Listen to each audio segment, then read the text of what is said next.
Shalom, c'est la minute parashat de Mira Neshama, parashat Vayetse.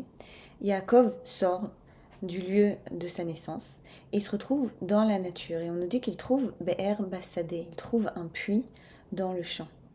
Et pour le maître chassidique Sfat Emet, le puits dans le champ, comme beaucoup de lieux dans la Torah, c'est une métaphore. C'est une métaphore pour la Torah orale, c'est-à-dire cette source d'eau vive, cette sagesse vivante qui est en nous. Et nous sommes le champ. Nous sommes ce champ qui peut être fertile quand il est connecté à sa propre source. Et voilà ce qu'il fait pour pouvoir abreuver son bétail. Et on dit aussi que ça correspond, ces trois comme ça troupeaux de bétail, ça correspond aux trois prières du jour. Pour pouvoir abreuver ces prières-là, il doit soulever la pierre du puits.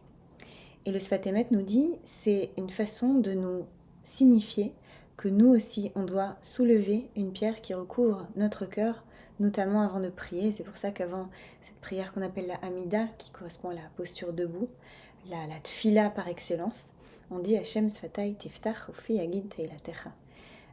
Source de vie, ouvre mes lèvres et ma bouche chantera ta louange.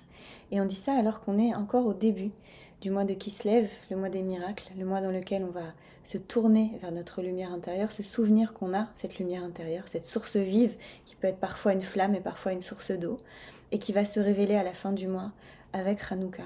Et alors qu'on est au début de ce mois et qu'on s'apprête à lire la Parasha Vayetse, c'est vraiment le moment de se connecter à cette source vive en nous et à travailler à soulever les pierres qui recouvrent notre cœur.